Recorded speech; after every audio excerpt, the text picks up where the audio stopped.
Live from Chattanooga, Tennessee, it's Nuganomics with David Toulis.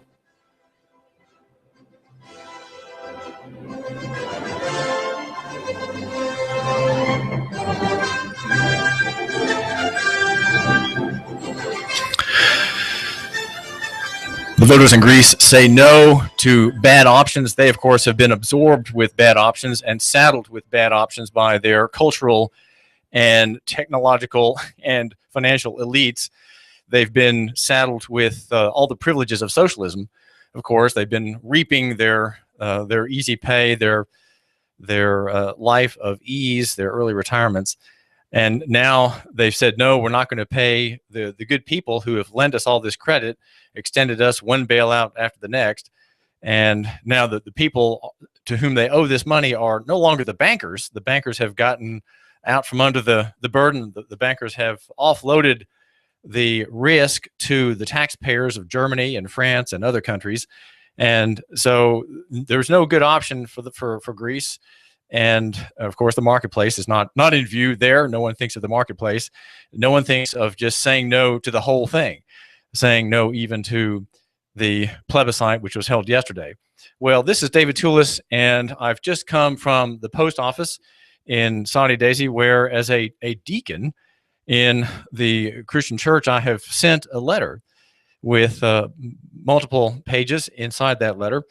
And the goal is to notify the Attorney General, as required in the law, that a body of Christian people in Chattanooga have a desire to be a church. Now, think about that. There's a letter with multiple attachments saying we would like to be a church and not like to be a religious nonprofit organization, which is what my fellowship has been since the 1950s. And following along with the advice of the bar, right, the legal profession, the insurance profession, the financial accounts profession, the accountancy profession, and the general drift of things back in that era, the elders and the deacons of that small Presbyterian church became a corporation. They applied to the state of Tennessee to become something that they were not, which is to say a limited liability corporation, while running parallel to said organization, a church, a Christian fellowship that is in the law immune. And what the elders took on at the time was an exemption, and they did not, though, go as far as other religious bodies in the United States to obtain a federal exemption under 501c3 in the Internal Revenue Code. They did not do that. And so they don't have that separate chit or favor from the national government, though they almost all of them in Chattanooga became religious corporations. Now you ask yourself, is that a mixing of church and state? Well, it seems to me that really it is, and it's all done by application, all done by petitioners, right? All these churches and religious organizations petitioned to become something that previously they were not. And that is to say a state business, a state corporation, perhaps with a nonprofit goal, a nonprofit interest, not for profit, right? They're not trying to make profit to pay anybody a big salary or to further the business interest, but they became nonetheless like a business, and they are religious organizations. There's a bit of type on one page that is an addendum to the affidavit. The elders made some effort to gather together all the paperwork and the files, and I was involved in that as a deacon, just a lowly deacon, right? The man who waits on tables and looks out for the sick. And there's a statement that says we are, and here this goes to the heart of why this one group of Christians said we are not going to be under public policy any further. We claim back what we lost when we became, in addition to the church, a state corporation. We are exclusively and strictly a church of our Lord Jesus Christ, formed and operating according to the principles held forth in the Book of Church Order of the Presbyterian Church in America, of which Christian denomination, our church is a member congregation. So this statement says that the fellowship is a member of the so-called PCA, the Presbyterian Church in America. As a church, we exist for the purpose of fulfilling the Great Commission in the spread of the gospel and the spiritual nurture and loving care of fellow Christians. So that's the purpose of the church. And there's another, so simply the body of Christian people want to become a church again. Though they've always been a church, they had for all those decades a parallel organization. One could even say a kind of parasite that lived alongside and whose rules took precedence or claimed to take precedence over the rules of church government. So you see, there's a difference between corporate rules and church rules. I held a title, or I have still, since the dissolution hasn't occurred yet. I have two titles. I'm a deacon, which is a biblical office, but also I'm a corporate officer, right? An officer of the corporation with duties thereunder. And so now these very simple people, simple like me, your host here, David Toulis, are saying no. We're saying no. We want to claim back what we have foolishly, perhaps in decades past, yielded. Our show is Nuganomics.com, and I do welcome you. Thank you for giving me a few minutes of your time. We are the station that covers local economy, and we believe that that if we love our neighbors, we will buy local, and we will support the interests of small business, and as opposed to the profit of the great ones, the great business. We'll shop perhaps at Bueller's Market downtown, or Harvest Grocery in Cleveland, or Cook's, the Cook family owned a grocery store in Cleveland, versus shopping at Buy Low or Publix or Walmart. Not that there's no sin in shopping at those places, of course, but we're trying to refine our thinking here at Nuganomics.com and provide a sense of direction where a man of principle like you, my listener, a man of principle, can live out the ideals of local economy and the free market. And we add to that of capitalism per se, and the idea of capitalization. Capitalization is when you create capital, right? It's the effort of making new wealth. Now, money and wealth are not the same thing. So you can create wealth without creating new money. See what I'm saying? Now, one most important wealth that you can have is your children. Your children are your great wealth. And I'm always reminded of that on Sunday. When I help my elderly mother kind of get cleaned up in her shower and so on, I tend to her and look out for her. And she always, in that sort of steamy bathroom, asks me that question. She said, "Who's going to take care of you when you're old? Who's going to take care of you?" And I say, "Well, Mom, God providentially blessed me with 4 children, and certainly one of them will take care of their mom and me when we're old and cantankerous." And I say, and she shakes her head and scrapes off the suds. But that is the answer, that your great wealth is in your children. And think of it this way: your children reproduce your view of the world, even though they leave you at some point. They go to school where someone else takes charge of how they think. They do leave you at some point, but in many ways you have an influence on how they view the world. Your sense of antithesis between black and white, good and evil, right and wrong, is conveyed to them, and it's done subtly. It's done every day, and it's done by the wonderful transmission of family life. Right, family life is that mode of transmission where your children tend to be interested in things that you do and tend to view things as you do. I know my sons do. They're diverse, a diverse lot, but they are almost all of them kind of libertarian oriented. They take an interest in Christianity, having been reared in a Christian home, and they care, I think, about freedom. Though I have views that they think go too far, and they have views that I would say perhaps don't go far enough.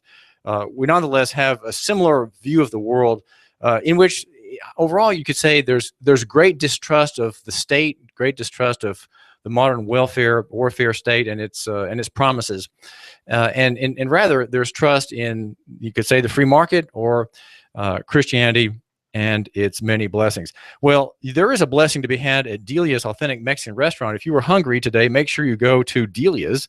Delia's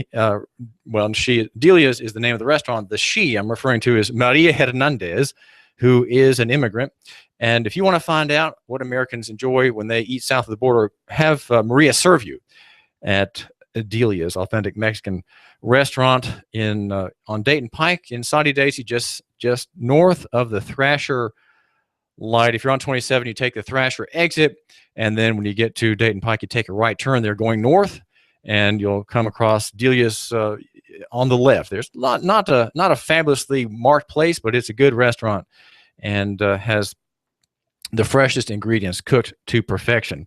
And the special today is the taco salad. Mention Hot News Talk Radio, right?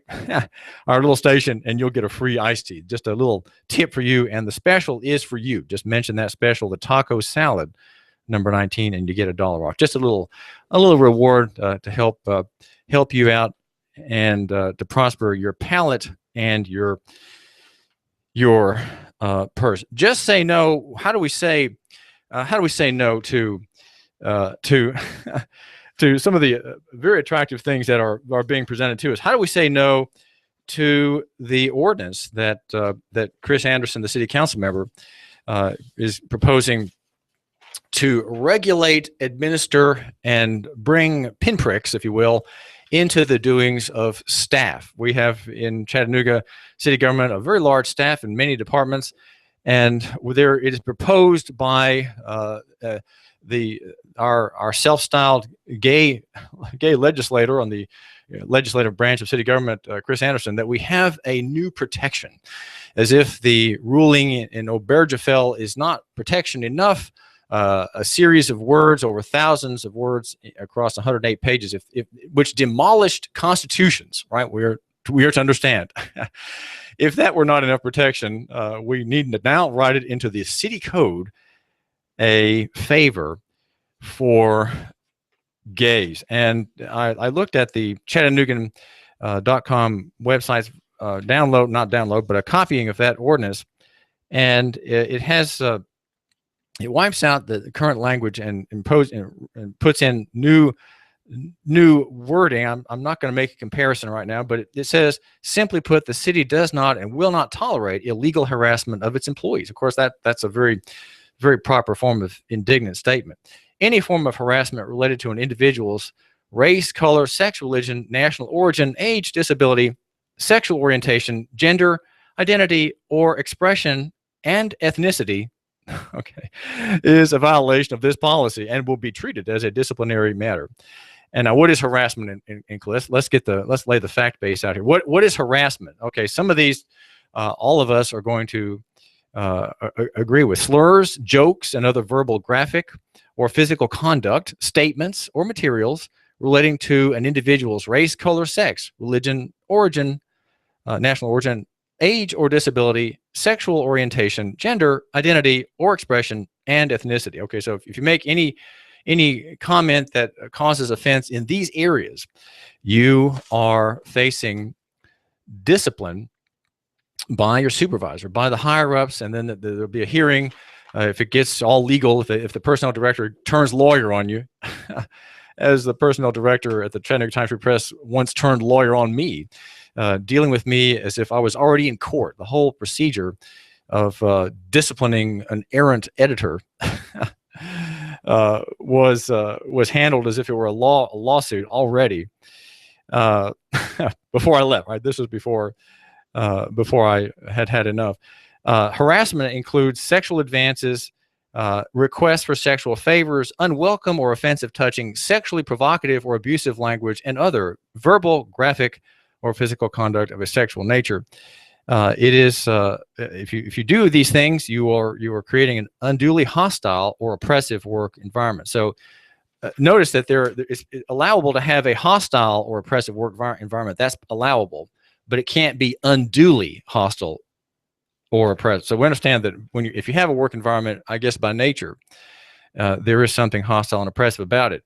And maybe that's because the city ordinance understands that employment, if you look at the Black's Law Dictionary definition of it, is a master-servant relationship. And so if you're an employee, you are by definition a servant. Slaves are servants, indentured servants are servants, and employees are servants as well. And we say we've gotten away from slavery. Well, the rules of employment follow almost exactly the rules of chattel slavery in the Old South, which had the great advantage of being a personal servitude as opposed to a corporate one. Now, the problem with this ordinance for non-discrimination is that it pretends that nothing in favor of the Poofter theory has occurred. It pretends that there is still an oppressed class, that we here in the South live in a place which is full of harshness, full of ugliness, full of bitterness against homosexuals, and that we are, in fact, that we live in a zone without rights. That's how LGBT or Lugbutt authors writing in The Nation describe it. They say that large parts of the U.S., the South, the Midwest, and the Southwest are zones without rights. Very few people actually give time or money to queer organizations and Lugbutt advocacy groups. This is a real problem in the gay world. This overweights the influence of a few funders. Mainstream parties handle rather than support us. The Democrats see us as an ATM, the Republicans as a punching bag. LGBT women's issues are absent from the mainstream movement's agenda. The leadership of the queer movement is aging, and there's still not enough investment in young leaders and people of color leaders. And then this piece goes on to say that while many cities have passed non-discrimination ordinances forcing businesses and other private organizations to not discriminate on the basis of sexual orientation, now LGBT activists say they will push for politicians to introduce the same types of laws at the state level and legislatures nationwide. Bradley Manning, who now goes by the name Chelsea, who's trying to become he is a transsexual or trying to become one. He says, there are still queer and trans folks who struggle every single day for the right to define themselves, to access gender-appropriate health care, and to live without harassment by other people, the police, or the government. Many queer and trans people lived in our prison and jails, in our homeless centers, in rundown houses and apartment buildings, and etc. And the potential loss of the momentum for the trans queer rights after this win could well hurt them. So he's fearful that there won't be momentum now that the High Court has ruled. He says, my name is Chelsea Manning. I'm a trans woman, and I'm here to recruit you to the next stage in the equality movement. Join me. Well, the problem with this ordinance is that it has no local economy spirit. It really believes, as Republicans and Democrats both do, especially in the national party, that we need to have more causes for action, more causes for litigation, and more causes for, you might say, the internal litigation that is the personnel director who's brought in to harass out an employee who has said something not apropos, right? Who said something about marriage, who said something about, I really think it's God's will for me to marry this woman. Think of a single man who says that, and he's overheard by a Lugbutt in the next cubicle. Everyone thought he was in the men's room, right? Or was it the ladies' room? But he's still there, and he overhears this statement, and so now there's a cause for action. And why do we want to do that? Is that not something that discounts the human virtue, the human warmth of people who work in city government? Don't people in city government deserve to be treated with respect? Why? Because they treat other people with respect. I would think more often than not. There are always, of course, exceptions. If you have this ordinance that favors the gay theory, well, you're going to have one more PowerPoint against employees from the bosses. One more reason that the boss can let you go, right? Who can press you. There's one more trigger that will create a cause of action. You're creating, as we have already in this very tedious list from the proposed ordinance, people who already have a special status. People who have a national origin have, by virtue of that, a special status. People who have a religion, by virtue of that, have a special status. People who have a sexual orientation, people who have a gender, right? If you have an identity, you were already classified by ordinance as a special category. If you have a gender or a sex, you are a special category and you deserve special protection. What it seems like is being laid down here is a minefield where no one has a flag as to where the mines are. And think when gay shares start losing their oomph, right? The gloss is off on gay shares. Well, and gays are going to start going into the closet when people have just had enough of them and their lawsuits and their harassment and their bitter, angry denunciations. And some people even say that gays are bigoted. You think that's true? Well, if it is true, then we're going to have a loss of gay share value, and and now it's going to work the other way. You make a comment about your gay outing in Atlanta, going to the bathhouses. Well, that could be viewed as an insult against a married man, right? That could be viewed as an attack on marriage by someone who is married for a religious reason, and so the rules like this can work both ways. They're not just available to ideologically motivated lug butts. They can be used by well-intentioned, moral, conservative people like you, my listener. I think it'd be better if Chattanooga City Council does not favor this ordinance, because it's a belief in rules. It's a belief in coercion. If we have more signs of coercion, more landmarks of coercion in our rules, we will have a better city government and happy employees. Well, this is David Toulis. You give us 12 minutes and 40 seconds, we'll give you Chattanooga and the world. News Talk 1240. Right now, you can save half off at hotnewstalkradio.com. Go to hotnewstalkradio.com and click half off for exceptional deals on new and pre-owned unique quality items. For Hamilton County residents only. Save half off at Jet's Pizza, golf clubs, coffee, tea, a real sword, jewelry, and much more. It's half off. Go to half off at hotnewstalkradio.com right now, then click on half off to save big. Be sure to join us live Wednesday, Thursdays, and Fridays at 11 a.m. as we bring you lots of fantastic deals right here, AM 1240 Hot News Talk Radio. hotnewstalkradio.com and half off. Surf our site and ride the wave of savings. We've got a table here at Delia's in Soddy Daisy, ready to delight in a plate of authentic Mexican food. Delia's spreads a rich selection, loaded nachos, crazy chicken, homemade tamales, maybe the enchiladas with beef, chicken, pork, quesadillas. Every dish beautifully pictured on the menu to help us decide. Join us for lunch or dinner. We're at Delia's in Soddy Daisy on Dayton Pike near the Thrasher Light. Here's dinner. Delia's uses the freshest ingredients, cooked to perfection. Nachos, homemade. Delia's open every day except the Lord's Day. For lunch and dinner, treat yourself to Delia's genuine Mexican food. In Soddy, call 521-7145. That's 521-7145. You give us 12 minutes and 40 seconds, we'll give you Chattanooga and the world. News Talk 1240. Here comes Dale Earnhardt Jr. He's got third. He's going for second. Earnhardt going for the lead. The NASCAR Sprint Cup Series is on the Motor Racing Network. Coverage continues Sunday here at Live on the Motor Racing Network, the voice of NASCAR. Check it out live on Chattanooga's official NASCAR radio station. Hot News Talk 1240. When my brother and I opened the first Jet's Pizza, we believed if we made the best pizza, customers would find us. So we made fresh dough each day, used fresh toppings, and premium mozzarella cheese. 300-plus stores later, we still do. Try Jet's famous 8-corner pizza with premium mozzarella cheese and one topping, now just $11.99 for a limited time only. Jet's Pizza, the best pizza in town. 3600 Hickson Pike. Life is short. Eat better pizza. Let's get Jets. Do you feel better outside your home or business than in? Indoor air quality is important. Mildew, mold, smoke, water, and rodent damage are prime causes of poor indoor air quality.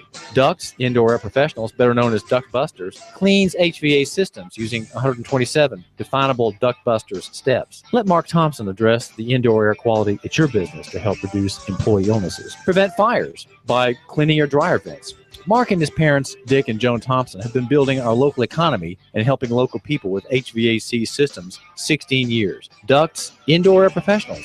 Call 876-9907. 876-9907. Ducks. Call now. You give us 12 minutes and 40 seconds, we'll give you Chattanooga and the world. News Talk 1240. If the South would have won, we'd have had it made. I'd probably run for president of the southern states. The day Elvis passed away would be our national holiday. If the South would have won, we'd have had it made. NASCAR, Laura Ingram, Dennis Miller, David Toulis, Coast to Coast AM, and CBS Radio News. Chattanooga's news, talk, and sports leader. News Talk 1240. Fox News Radio, I'm Pat O'Neill. His job will be to boost air travel security. Peter Neffinger taking over as head of the TSA today. Homeland Security Chief Jay Johnson says pre-checkout policies could change too. We've seen longer and longer short lines. And so I've asked TSA to take a good look at whether we have the right approach. Neffinger replaces John Pistol, who left the post in December after more than 4 turbulent years. Fox Radio's Rachel Sutherland. 13 spectators were hurt at Daytona Speedway yesterday when driver Austin Dillon's car flipped into a fence. Some of the fans were hit with shrapnel, car parts, and debris. NASCAR officials say they're proud of the way the catch wall worked. Dillon suggested the cars may simply be going too fast. He did one lap at 202 miles per hour. Fox's Steve Harrigan. 5 of those hurt were treated at a hospital. Dale Earnhardt Jr. won the race. Fox News, we report, you decide. You give us 12 minutes and 40 seconds, we'll give you Chattanooga and the world. News Talk 1240. Live from Chattanooga, Tennessee, it's Nooganomics with David Toulis.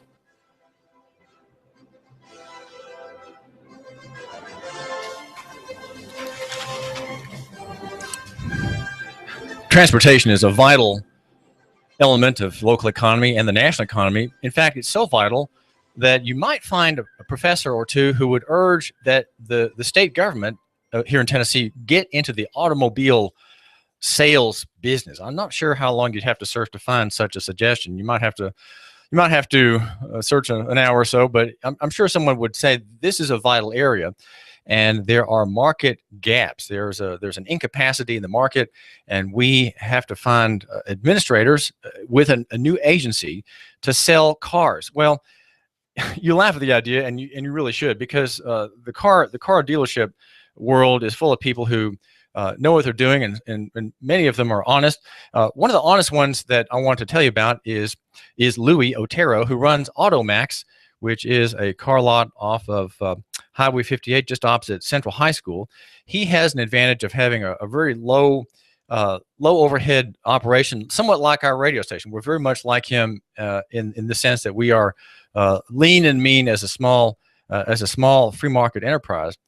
And AutoMax will sell you a car for probably $2,000 or $3,000 less than the same car would go for at a rival car dealership. Try AutoMax. The number is 643-2886. That's 643-2886. Ask for Louis, and he will do you right at AutoMax in Harrison. My name is David Toulis, and our show is Nooganomics.com.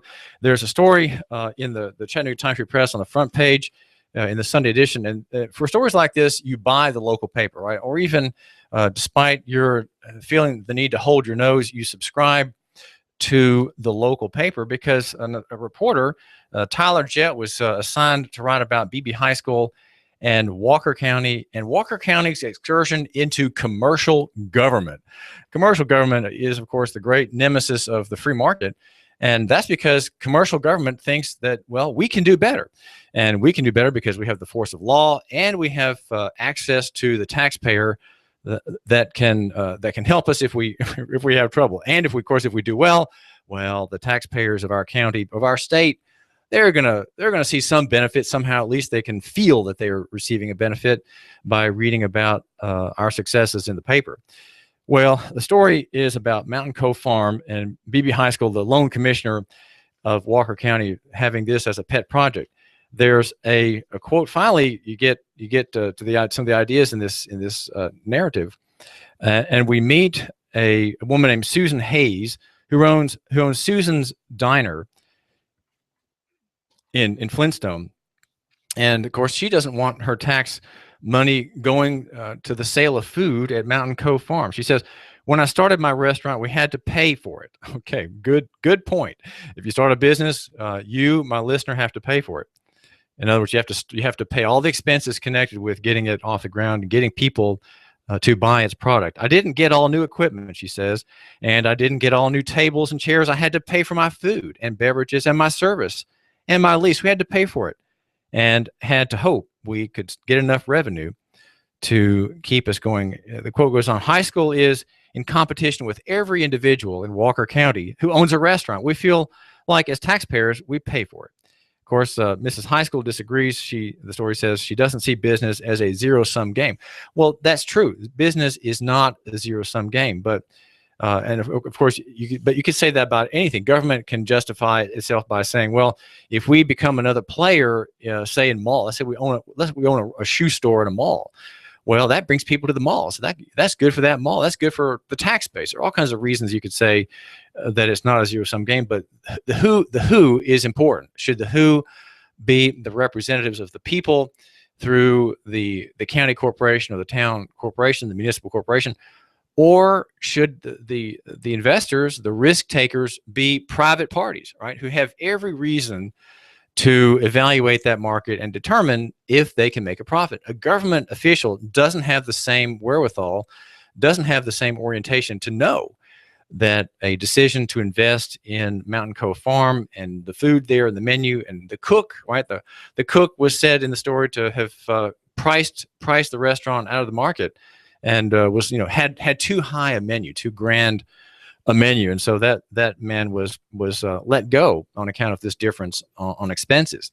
Well, you have mistakes like that in the private sector as well, but who can best determine whether that mistake is being made as early as possible? Well, not a government official, not an elected official or her manager. These are not parties who are competent by virtue of their prior allegiance, right? Their prior allegiance to the people as a whole. They're not in a position to evaluate whether or not this is a good thing and that it'll be profitable. Remember, without profit, no operation is sustainable. You have to have a profit. The profit is what is the signal from the marketplace. If you keep running losses, what the marketplace is telling you is, hey, you've got an idea which sounds fine. It has some advantages, but it's not really going to work. It cannot go on. You've got to do something different. You've got to take this capital. You've got to take your people. You have to have your brand, and you need to do something fundamentally different because you're not going to make it. Profit will tell you whether you need to be hearing that, right? If you're making a profit, well, that's not what you're going to be hearing. You're going to be hearing something like, well, you are increasing your revenues. That means that people are telling each other about your business, your restaurant, and we think that with some advertising, advertising on our radio station, for example, we can increase business even more, and we have a budget for that. And so we're going to have outreach. We're going to hire another person to work in the back, and so on. So you see, you're justifying your expenses to improve your service, improve the rapidity of getting the meals on the tables, and the tables bust. You have to hire another busboy, and that's how the signal to do that comes from the increasing revenue stream. So that's important. And BB High School, for all of her talent, for all of her smarts, is not the person to be the businesswoman, even though she has a public goal, right? A public purpose. She says, I don't think we've caused anybody to lose business. We're not really in competition. We're just trying to keep our heads above water so we can have something nice for this community. Well, who determines what's nice for this community? Is it government or is it the private sector? And what is the private? You think, well, what the private sector is this blob, right? This abstraction. Well, the private sector is a word that covers all the people you know, right? Everybody you know, and their desire to serve their customers, their desire to make the other person succeed. That's what capitalism is about. Letting the other person succeed, making the other person succeed. So me, what do? Well, I own a radio station. My name is David Toulis, and we're here at Nuganomics.com. My job is to make you, my listener, to not make you, but help you, my listener, succeed. And then other constituents for my efforts are the advertisers. I want them to connect with you and you with them so that they will prosper and that you will prosper by dealing with them, right? There's a relationship that I'm trying to establish. And then, of course, this is the third constituency, and that's the investor, the people who own the station, who have given money for the station to prosper, to get ahead, because they want to make a return. And I offer a very attractive return, by the way, to my investors, and we, in God's good grace, will be able to pay our investors their principal and their profit. The profit we suggested would be in view if we could just get going. So that's what business does. And if you have a business model that involves government, well, watch out.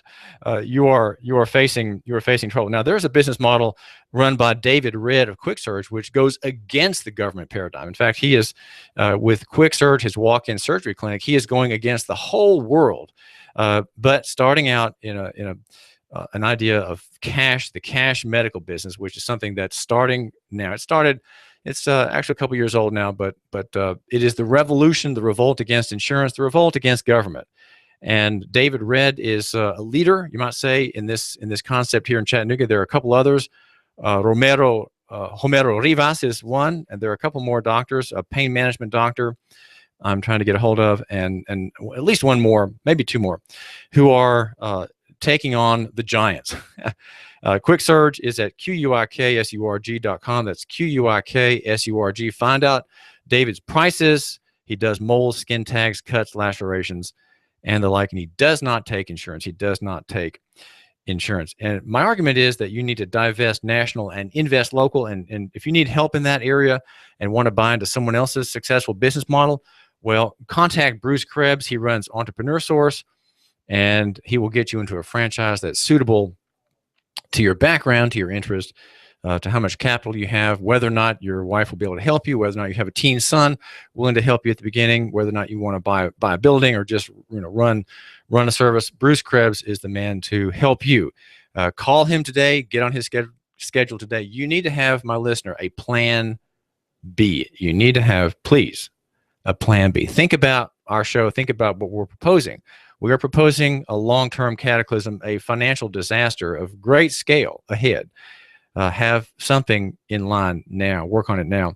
875-5621. That's 875-5621. And that's Bruce Krebs, Entrepreneur Source. We believe here at Nuganomics.com that near is better than far, that small is better than big, and simple than complex. And in the footnotes, usually an argument should have just 3 points, but there are some ancillary points that are similar in the same vein, and that is, or they are, that personal is better than complex, and that physical is better than abstract. My name is David Toulis, and I do thank you for giving me a few minutes of your time. We are concerned about the continuing strip mining of the American economy by the modern state, and not that we're suggesting BB High School is doing that, but she is part of the system that is involved in strip mining, where government comes in and is the greatest capitalist, the greatest financier. That is what we have had. We've had it since the revolution under President Roosevelt, where the state became the go-to source for capital, for ideas, for permissions, and for concepts. And we have a national bank, a central bank, the Federal Reserve System, which has destroyed the economy, and it's done that by artificially suppressing the rate of interest and creating gigantic mountains of free money and the attendant malinvestment. When you have free money, all kinds of things get funding that shouldn't be funded at all.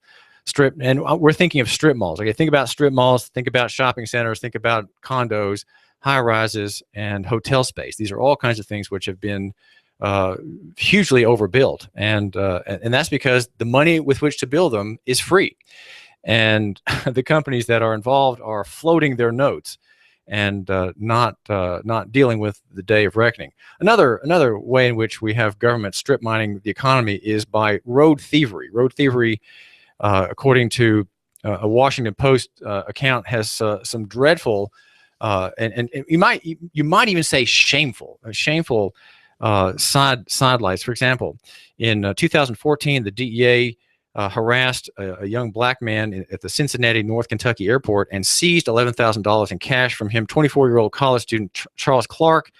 No guns, no drugs, no contraband, but he was on a one-way ticket recently purchased, and he was unable to provide documentation for the source of the Federal Reserve notes, and in his checked baggage, well, the odor of marijuana. But the money was taken, and now the headline in the Washington Post is that drug cops took a college kid's life savings, and now 13 police departments want a cut. And we have another we have no reference to Charles Clark was stopped at a cold consent encounter, that is a warrantless search, voluntarily agreed to. What should we say? What should we say to request a search? That's right. It's got 2 letters. At one of the nation's transportation hubs, Clark didn't have any marijuana on him or in his baggage, and he hasn't been charged with any crimes. He was charged with resisting arrest. Now, here's how they get you. And resisting and assaulting an officer, right? You touch the officer with your forefinger, that is assault. That is assault. After he tried to prevent the agents from seizing his money. In other words, they were grabbing his money by yelling at them and struggling with the agents when they grabbed the cash, according to the agent's affidavit. The charges were dropped, according to his lawyers at the Institute for Justice. So why are 11 agencies that were not involved in the forfeiture of Clark's cash requesting a cut of it? The most likely reason, according to Darpanath Sheth, the lead attorney representing Clark, is that they all participate in the same DEA drug task force that's home to the officer who made the seizures, right? So if you're in a task force and there's an officer in that task force and he makes a seizure, that he steals officially someone's money, then you can ask for a percentage based, I guess, on your budget or your size. Jill Del Greco, a PIO with the Ohio Attorney General's office, confirmed that their Bureau of Criminal Investigations has an agent on that task force, but that they weren't directly involved with the Clark case. She referred additional questions to the DEA, who oversees the task force. So the story goes on to find out who some of these blue gang members are, and why they're wanting a cut from this man's seized cash. An innocent traveler carrying liquid capital, his Federal Reserve notes in bundles, right, tied, perhaps, maybe wrapped. And that is not to happen. Here in Nashville, here in the Tennessee area between here and Nashville, there are constant raids along the highway. I'm in contact with an attorney in Nashville, Joey Fusen, who's telling me about what happens along the highways in Tennessee.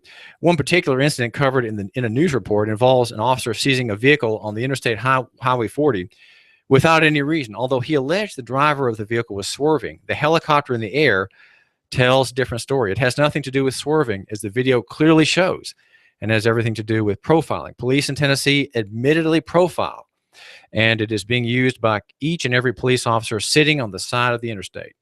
These officers often pick their targets based simply on the type of vehicle and the state the vehicle is from. They then get behind or beside that vehicle and basically track the vehicle until it commits a traffic violation. Now, if you're in that situation, what you need to do to avoid being harassed is to pull over at a restaurant and get something to drink. Just hope for the best, okay? That's what you need to do. Realize that it's not going to end well for you, especially if you have the sense that you don't know what to say.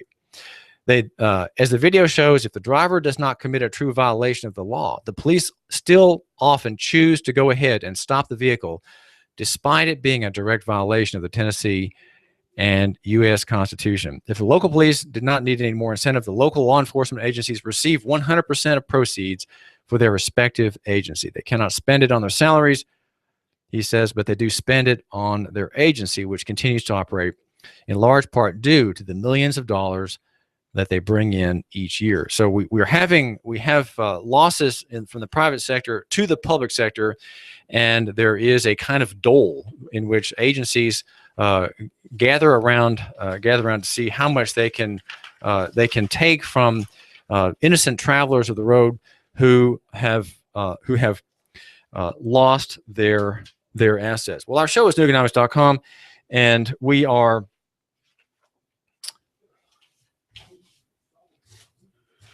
the station that covers local economy and the free market. And there's a story out of Canada about the whole idea of accreditation.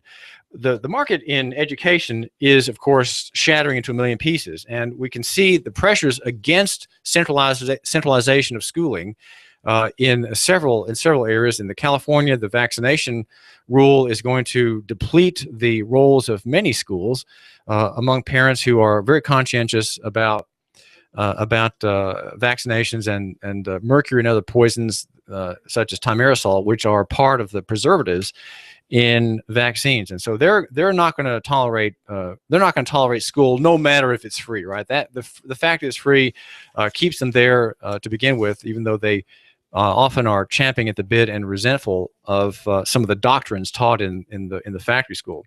That's going to be pushing people out of school, as well, of course, as the idea of the gay mudslide. There's a picture of what's happening in the area of accreditation in Canada.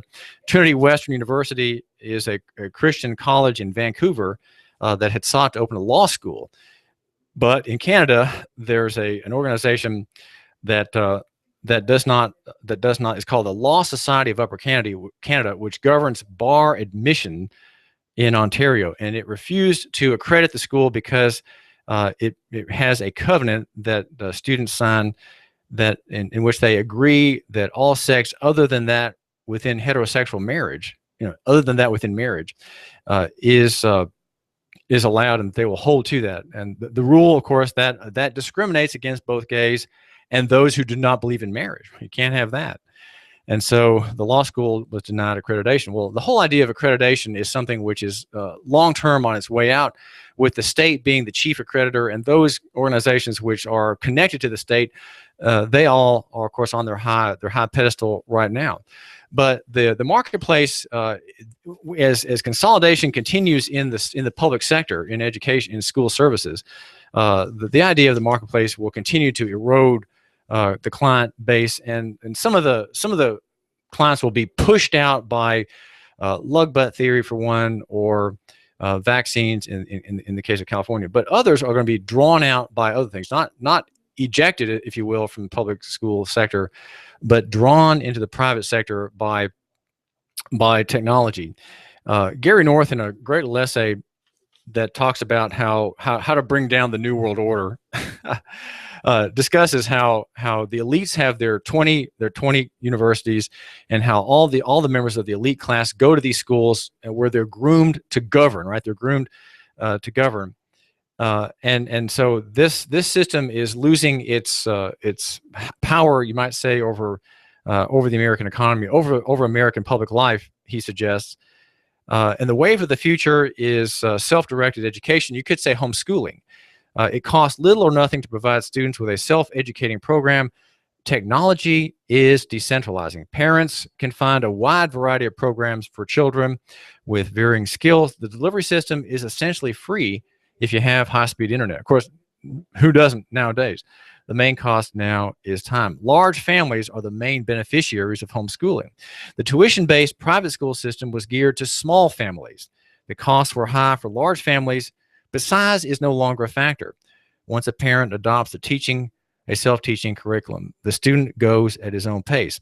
Now, I know that's true. I'm a homeschool dad. My name is David Toulis, and I have had 4 children in home education, and they all turned out, or in fact, there's too much socialization going on among homeschool families. That's a real problem. There are too many outside activities, too much gaggling around, too much socializing, too much time wasting, if you will, among homeschool families. So the old saw of what about socialization, a question which is 40 years old, and still we occasionally hear that, and we still hear that even though the internet makes education essentially free. You can teach yourself. Books are free. How many books you can obtain at no charge online. You can read them on the screen. You can print them out. So really, education, knowledge is virtually free. And this is a boon to the future. It's a boon to the people of our country. It's a boon to the culture, I would like to suggest, of the United States, as these central systems run by the elites, serving public policy, right? Serving, of course, all kinds of prevarications, popular lies. These are all eventually going to be rendered irrelevant by the digital marketplace, the free market in education.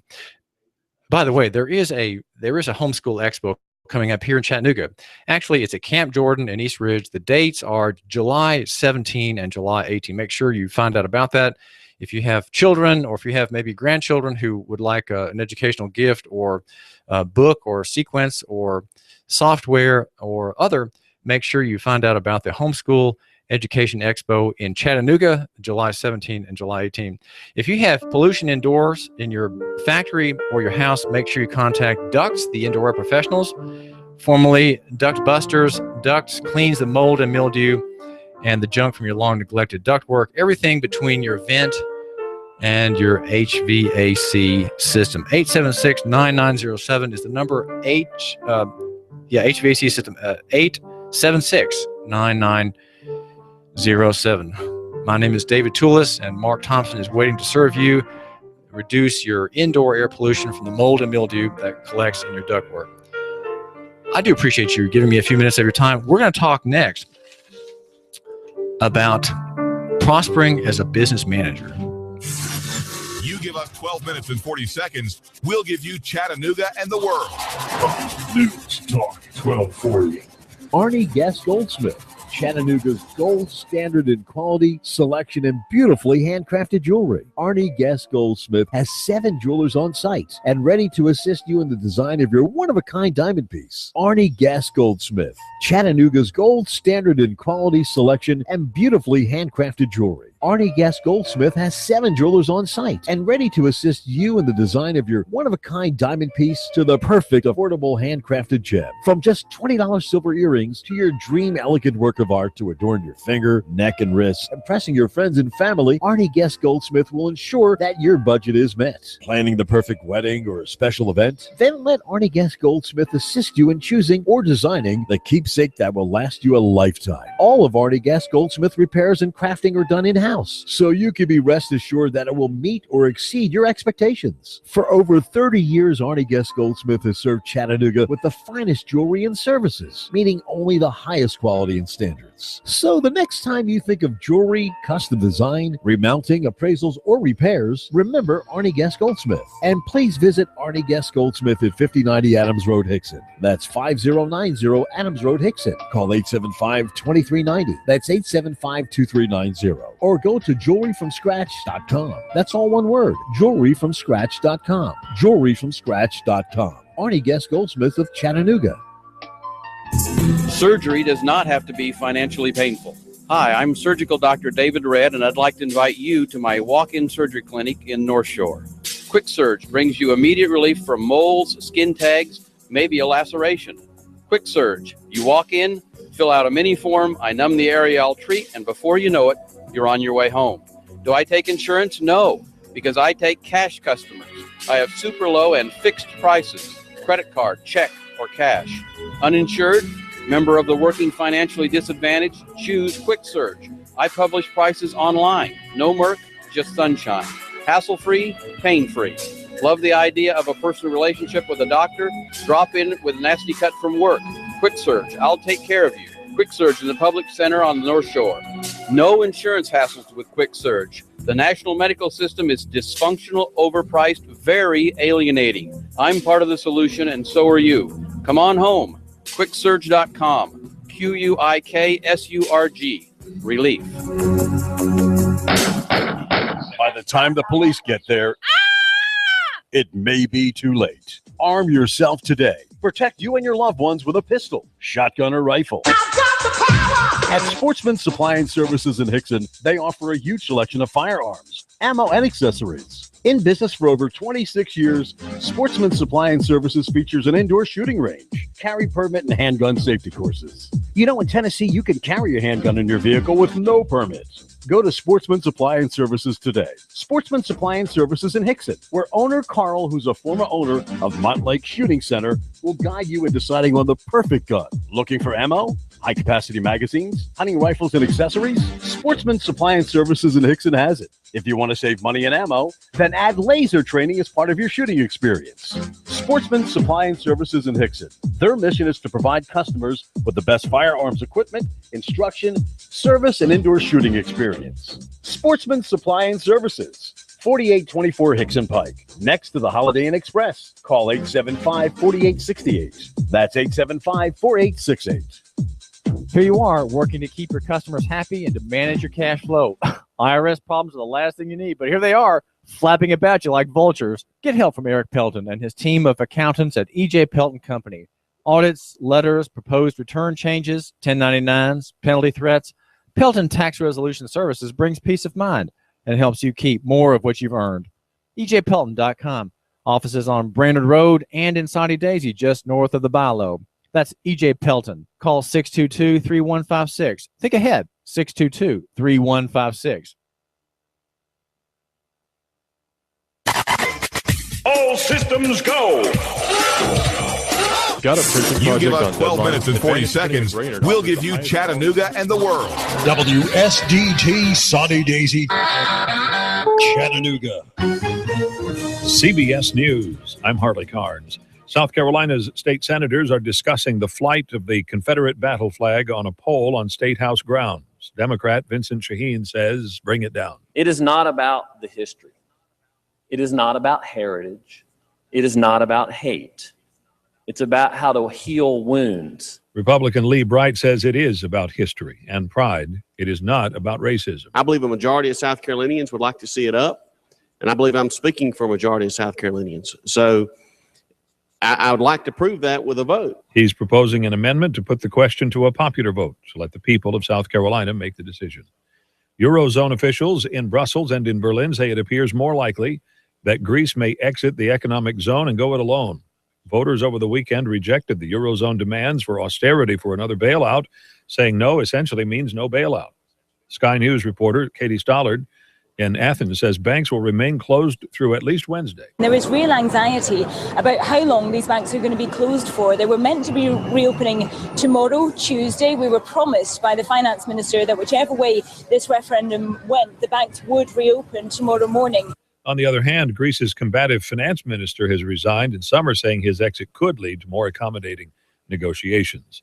A 7-year-old little boy in Chicago was among 9 people who were shot and killed in the city over the weekend. 55 people were shot and wounded during the long weekend.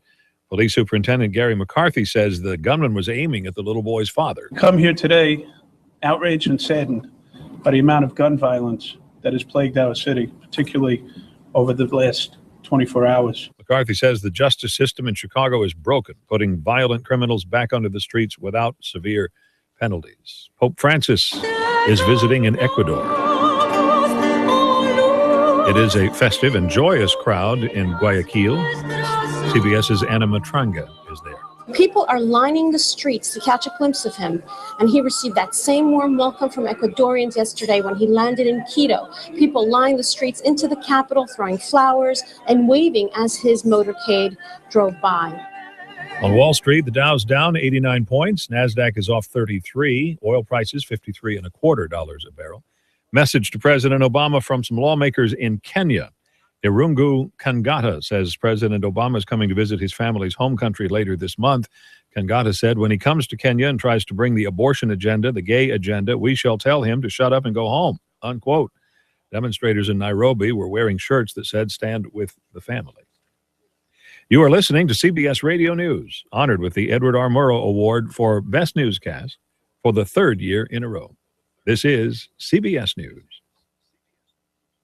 This is a special alert to consumers who owe back taxes to the IRS. Due to the financial hardship consumers are facing during the decline in the U.S. economy, the Internal Revenue Service is now accepting reduced settlements from consumers on back taxes, resulting in back taxes reduced by thousands of dollars. An open phone line has been established by Federal Tax Relief for consumers to call and see if you qualify for this reduction to ensure your financial stability during this decline in the economy. Take down this number or store it in your cell phone, but call 1-800-237-2199. That's 1-800-237-2199. If you owe back taxes to the IRS, there is no need to fear anymore. The IRS is now accepting reduced settlements from consumers, resulting in tax debts reduced by thousands of dollars. For your free information and to see if you qualify for your reduction, call the Federal Tax Relief Hotline, 1-800-237-2199. 1-800-237-2199. That's 1-800-237-2199. Rory McIlroy has been injured. It is the kind of injury that can make walking 18 holes of golf course hills very difficult. CBS's Steve Futterman with details. He is currently the world's #1 golfer, but Rory McIlroy could be on the mend for several weeks. McIlroy suffered a rupture of an ankle ligament while playing soccer. He is now on crutches with a walking boot. No official word on how long he will be out. Next week is golf's third major event of the year, the British Open. McIlroy is not expected to play at the Open, but maybe the walking boot will make a difference for him. In Lincoln, Rhode Island, a woman wanted to borrow a rice cooker from a friend this weekend, so she left it for her picked it up next to her friend's car. This was outside Twin River Casino. Someone spotted it. Thoughts went to Boston Marathon, pressure cooker bombs, and police blocked off the whole parking lot until they figured out it was indeed just a rice cooker. Harley Carnes, CBS News.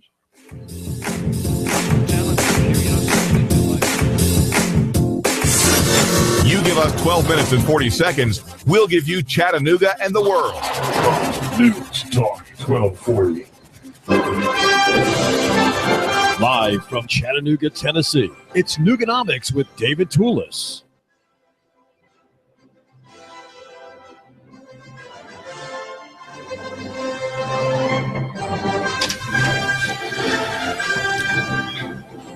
Ancient systems, legacy systems are falling apart, and the progress is slow, so it's hard to describe with excitement this trend. But here in the studio at Hot News Talk Radio, 1240, we have Robert Dragoni, who is involving himself in this very movement of decentralization in the field of education. He is a businessman, 30 years a spook in the CIA. He and his wife Devi, for the past 3 years now, have run Accolade in Chattanooga, and their specialty in education is helping men and women become leaders in business, leaders in entrepreneurship. How do you it's not quite management, but it's leadership. What is leadership, and how do you walk the walk? How do you talk the talk? And how do you prosper in your given field? It's important to consider education, particularly because there are these trends against centralization and against government-run structures, which do not allow for feedback, do not allow for reforms. These are unreformable structures in the national government and state government sector. But in business and in many other areas, the power of decentralization and the power of technology is bringing good ideas, is bringing podcasts, is bringing interviews and useful information to people who need it. Robert, welcome to Nooganomics.com. Well, thank you very much. I enjoy being here. Well, tell us what Accolade does. How is it that my listener, who is a man involved in business and entrepreneurship, how can he prosper from what you do? What is the perspective you offer, and how do you deliver? Well, when we first started the company, we did it with the idea that people who are in management really don't know enough about leading a company. They may have ambitions for moving up into a corporate organization. How do they get there? Companies don't necessarily provide the necessary training for them to do that. The biggest example that I use is, say you're an architect, or you're a programmer, or you're an engineer, and you get hired by a company, and they bring you in, and you do your skills. That's why they hired you. You do them very well, so they promote you. They move you up into management, but you are still dealing with those technical skills. Then they say, wait a minute, we want you to be one of the corporate staff here. But how do you know what skills you need? No one's bothered to teach you that. Somebody has to give you those skills, and that's what we do. We have 24, 25 experts right now that we work with. And these are people who have decades of experience in business, academia, government. They know what they're talking about because they've done it. They know the pitfalls, they know the benefits, they know what works best. And so we don't have any set programs necessarily. What we do with the client is we will sit down with the client and listen. What do you need? How can we improve your bottom line? What are the things that are lacking, if anything at all? Maybe you just need a little polish on your people. Maybe you need a complete program. We can do that for you. We can put together that program so that when we're finished, you've got the leadership team necessary to really improve your bottom line. Well, give us, Robert Dragoni, a theoretical example of a businessman who runs a factory, let's say, and he's besieged by problems. He has some successes, and he hears about you and Accolade, and he comes to your office for a meeting. All right, what is his? Let's just pretend here. What are his problems?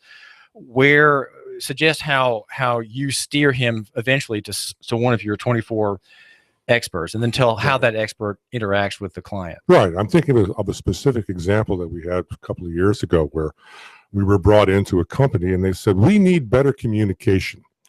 We got a real communication problem here.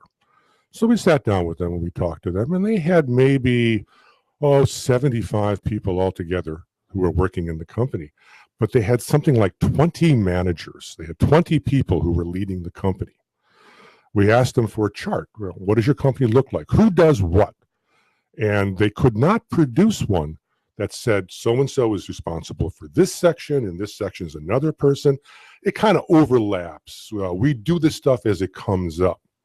And after talking to them for a while, we realized they really did not have a communication problem. They had a leadership problem. Nobody was taking charge of the organization with a vision and with the ability to say, I'm going to put together an organization clear-cut where everybody understands what they're supposed to do, how they're supposed to do it, and who they're doing it with.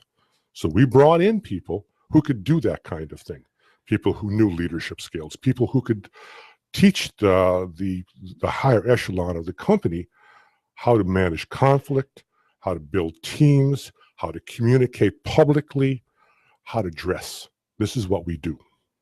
So the question of how to dress, was that a particular problem in this No, outfit? not in this particular company. That really was of no importance to them. And why did that company have that you might say that plan or lack of plan among the 20? Was it just because it grew up from individuals who always had strong control, and then maybe the dad retired and people just left things as they were? They didn't know how to change them. Why? Explain why it was that way, that there was no direction. You know the company I'm talking about. Well, you must. You just described it. Well, go ahead. I'm just kind of theorizing. I can't answer that. No, that's true.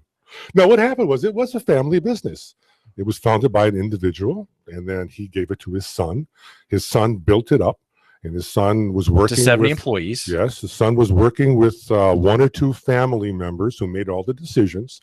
Or they thought they were making all the decisions, and it was just kind of off the hip. They really hadn't thought about one very important issue, which every company must think of, and that's succession. And not just succession as to who's going to run the company in the future, but succession of the management scheme as well. If somebody disappears today or tomorrow, gets hit by a bus, as they usually say, who's going to replace that Okay, person? the word Are is they ready? succession. In other words, who will Succession. succeed? Yes. Succeed. Who will take over from someone Right. who's already there, who's there now? Now, the biggest example of that is if Papa runs the company and Papa makes all the decisions and Papa dies, does Junior have the ability to run the company? Has anybody sat down with him over a period of time and taught him the skills Well, that he needs to know? what is the problem that Junior has, having been under his dad's shadow for 20 years? What are his habits of thought that you have to overcome?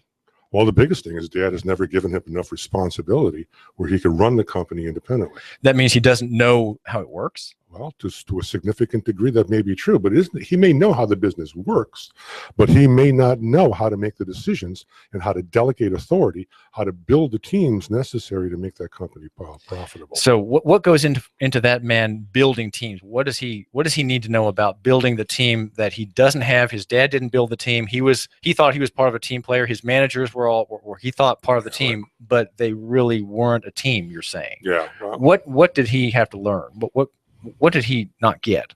What did he not get? What did he have to be told by you? Actually, there's a lot of experience involved with this. This is not a natural thing for a lot of people. You have to be somewhat intuitive with it. You've got to have good people skills. A lot of people don't have good people skills. They can be taught. They can be taught over a period of time with someone who really knows what they're talking about. And that's what we do. We bring in somebody who knows how to do that. This is David Tillis. We're talking with Robert Dragoni, who runs Accolade here in Chattanooga, and he helps. Again, how do I summarize what Accolade does? You teach leadership skills to business people. We have Is a that the short tagline. term?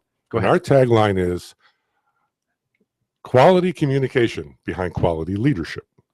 And so the accent of this, the raison d'etre, if you will, is communication. It's all about communication.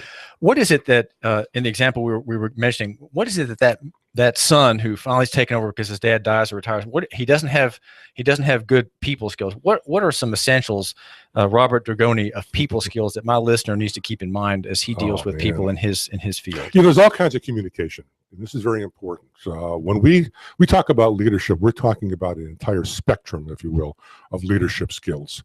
And this goes all the way from being able to speak publicly, to being able to write effectively, of being able, as you mentioned before, to build teams, of being able to handle conflict. If your team is fighting with themselves, how do you handle that? If one person is the odd duck in the office, do you get rid of that person, or do you develop some skills? That's what a leader does. That's what a leader needs to know. A leader also, as part of the branding, if you will, of a company, has to project the image of the company. And that comes into matters of dress, style, image, protocol, all of that. That's all leadership because it's all communication. Well, what is the most essential virtue in communication? The most essential virtue, wow.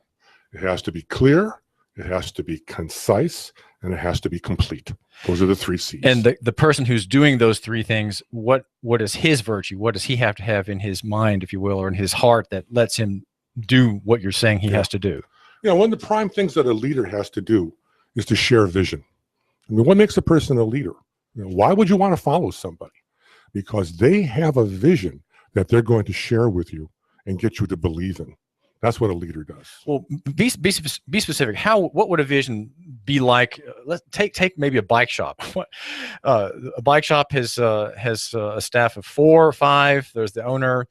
How would on a bike shop would you tell the owner, who may not be a very chatty person, may not be very outgoing, how does he give the vision to the staff and to the salesperson? Okay.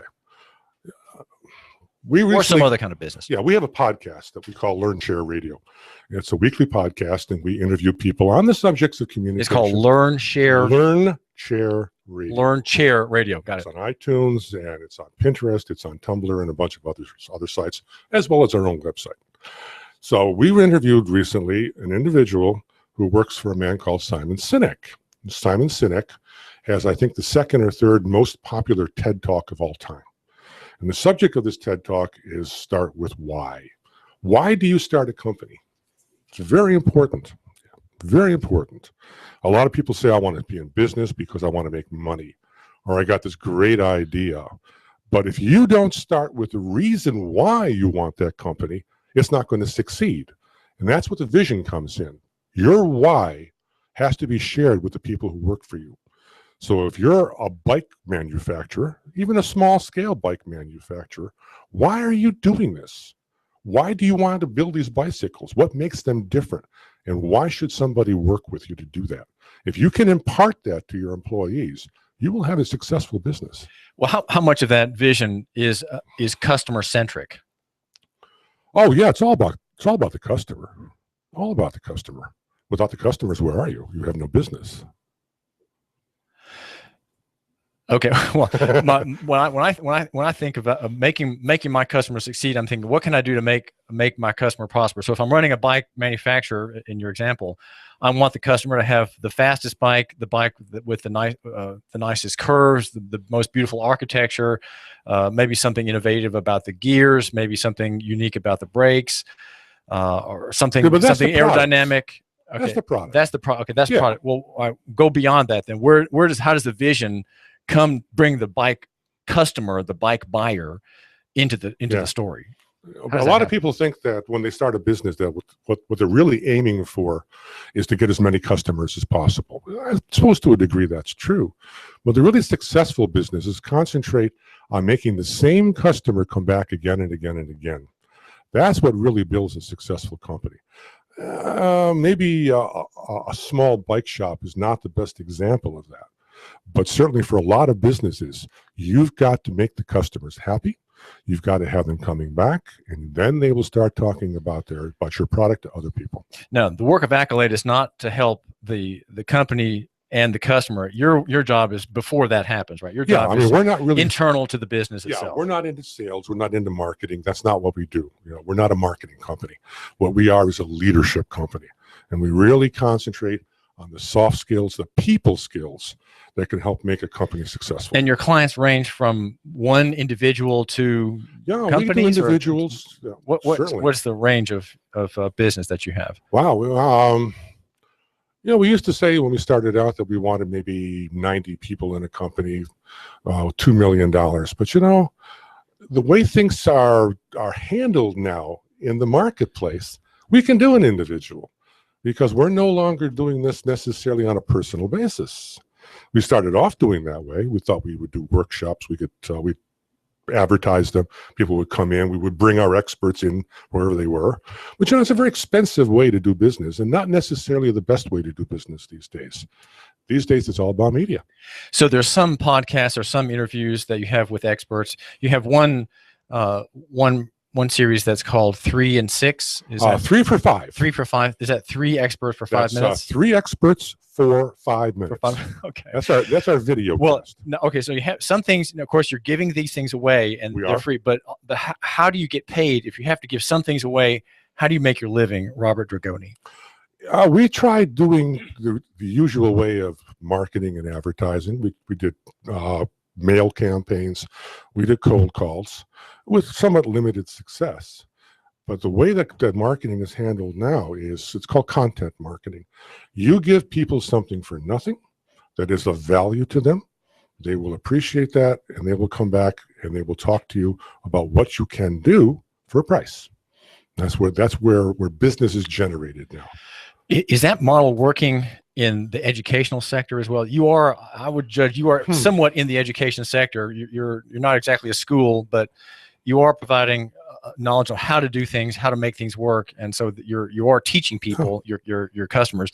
How is your model working in the larger educational or schooling sector? Well, if you talk about the largest concept of education, that's really controversial right now. There's no reason why everybody can't go to Harvard. You don't necessarily have to walk the campus, but you can take classes from Harvard professors just the same as anybody else. If they're sitting in the class, they're paying for the privilege. But if it goes out on the airwaves and you are part of that for thousands of people who are auditing that course, well, that's an education too. But what's going to happen with that when you start talking about money? Well, it seems that one trend in education is that the accreditation is shifting, the idea of accreditation is shifting away from the school to the student. And so a student, if he can show that he took X number of classes in certain fields from Harvard, then he can be certified as having taken them. And so he may not have taken the written test or what at the end of the period, but he can show. Yeah, there are a number of universities now that are really struggling with this, and they will not give accreditation for courses that are taken online. But that's probably trying to hold back the dam. What's ahead then? I think really that universities are going to have to change. We can't keep paying the same amount of money for an education because we're seeing what's happening with all the student debt. And of course, you can't hold back the tide of technology either. If you are able to get the benefits of a full education in your home, then you probably will someday. Well, it's certainly a revolutionary line of discussion, Robert Dragoni. We're talking with the founder and owner of Accolade here in Chattanooga, which Robert Dragoni runs with his wife, Debbie. Robert, how many people work at Accolade? How many staffers do you have? How many employees do you have? The staff now consists of my wife and myself. We are Accolade. We are it. You come to Accolade, it's us. Well, it's funny how you can, as a small operator, you can with the internet, you can look much bigger than you really are. Oh yes, indeed. Oh yes, we could be a behemoth. Well, now some of your things you give away for free at Accolade. Now your website is accolade.com. It's AQQOLADE. That's correct. AQQOLADE. But you can earn accolades by working with Accolade. Well, now are there video presentations that are visible only for people who are paying customers of Accolade? Not at the present time. We may work in that direction, but right now the content that we're putting out is free. I'm still not seeing how it is you get paid. How do you make your living? That's in personal interaction then, between you and your wife and the customers. There are phone conversations. There are Skype interviews, perhaps, things like that. Well, we're moving in the direction of doing webinars. And the webinar is probably going to be free. So for maybe an hour of your time, maybe a little less, you can partake of the webinar. But suppose you couldn't partake of the webinar, you couldn't be there at that time, you can go to our website, and for a fee, you can download it. And if let's say there's a company that has a lot of fussing in the ranks, and the owner of that company knows you, Robert Dragone, and he says, my staff needs to hear these tapes. So here someone comes and says, look, I know that you have things in this direction. Make a curriculum for my staff who are always bickering and shoving jobs on each other. And so what you're paid for in that case is using some of your free material, saying, here's what we have for you. Here are all these things. We know the field, right? We know what the problem is that you're dealing with, and your fee to me has me arrange a curriculum and delivering the curriculum online, right? Well, I mean, to the customer. We're working right now on building up a repertoire of e-learning courses, starting with public speaking. So you can do public speaking online. We're going to have also style and image, things that an individual can take advantage of. You pay for these, you get your money's worth out of it. Well, as I hear what you're doing, Robert Dragone at Accolade, I think how can centralized government-funded, tax-funded systems survive at all? You're showing how with the idea of things being free and the personal connection, you're paid in the back, as it were. You are. Well, I mean, look what's happening to the music business. The whole thing's falling apart because the music technology has changed. Why shouldn't that happen with education too? Things are changing.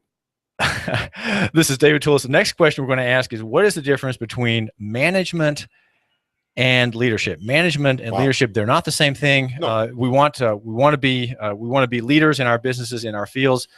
Management is something different. If you need small business help, I want to recommend to you Trade Bank of Chattanooga. We are here at AM 1240 Hot News Talk Radio, and our members of Trade Bank of Chattanooga. The smarter way to barter and to improve your cash flow among 400 local businesses, great and small, national and local. Call 877-2202. Ask for Jürgen Mutz, the German with a southern twang, at 877-2202. 12 minutes and 40 seconds. We'll give you Chattanooga and the world. News Talk 1240. Right now, you can save half off at hotnewstalkradio.com. Go to hotnewstalkradio.com and click half off for exceptional deals on new and pre-owned unique quality items. For Hamilton County residents only. Save half off at Jet's Pizza, golf clubs, coffee, tea, a real sword, jewelry, and much more. It's half off. Go to half off at hotnewstalkradio.com right now, then click on half off to save big. Be sure to join us live Wednesday, Thursdays, and Fridays at 11 a.m. as we bring you lots of fantastic deals right here, AM 1240 Hot News Talk Radio. HotNewsTalkRadio.com and half off. Surf our site and ride the wave of savings. We've got a table here at Delia's in Saudi Daisy, ready to delight in a plate of authentic Mexican food. Delia's spreads a rich selection, loaded nachos, crazy chicken, homemade tamales, maybe the enchiladas with beef, chicken, pork, quesadillas. Every dish beautifully pictured on the menu to help us decide. Join us for lunch or dinner. We're at Delia's in Saudi Daisy on Dayton Pike near the Thrasher Light. Here's dinner. Delia's uses the freshest ingredients, cooked to perfection. Nachos, homemade. Delia's open every day except the Lord's Day. For lunch and dinner, treat yourself to Delia's genuine Mexican food. In Saudi, call 521-7145. That's 521-7145. You give us 12 minutes and 40 seconds, we'll give you Chattanooga and the world. News Talk 1240. Here comes Dale Earnhardt Jr. He's got third. He's going for second. Earnhardt going for the lead. The NASCAR Sprint Cup Series is on the Motor Racing Network. Coverage continues Sunday here at Live on the Motor Racing Network, the voice of NASCAR. Check it out live on Chattanooga's official NASCAR radio station. Hot News Talk 1240. When my brother and I opened our first Jet's Pizza, we believed if we made the best pizza, customers would find us. So we made fresh dough each day, used fresh toppings, and premium mozzarella cheese. 300 plus stores later, we still do. Try Jet's famous 8-corner pizza with premium mozzarella cheese and one topping, now just $11.99 for a limited time only. Jet's Pizza, the best pizza in town. 3600 Hickson Pike. Life is short. Eat better pizza. Let's get Jet's. Do you feel better outside your home or business than in? Indoor air quality is important. Mildew, mold, smoke, water, and rodent damage are prime causes of poor indoor air quality. Ducts Indoor Air Professionals, better known as Duct Busters, cleans HVAC systems using 127 definable Duct Busters steps. Let Mark Thompson address the indoor air quality at your business to help reduce employee illnesses. Prevent fires by cleaning your dryer vents. Mark and his parents, Dick and Joan Thompson, have been building our local economy and helping local people with HVAC systems 16 years. Ducts Indoor Air Professionals. Call 876-9907. 876-9907. Ducts. Call now. You give us 12 minutes and 40 seconds, we'll give you Chattanooga and the world. News Talk 1240. If the South would have won, we'd have had it made. I'd probably run for president of the southern state. The day Elvis passed away would be our national holiday. If the South would have won, we'd have had it made. NASCAR, Laura Ingram, Dennis Miller, David Toulis, Coast to Coast AM, and CBS Radio News. Chattanooga's news, talk, and sports leader. News Talk 1240. You give us 12 minutes and 40 seconds, we'll give you Chattanooga and the world.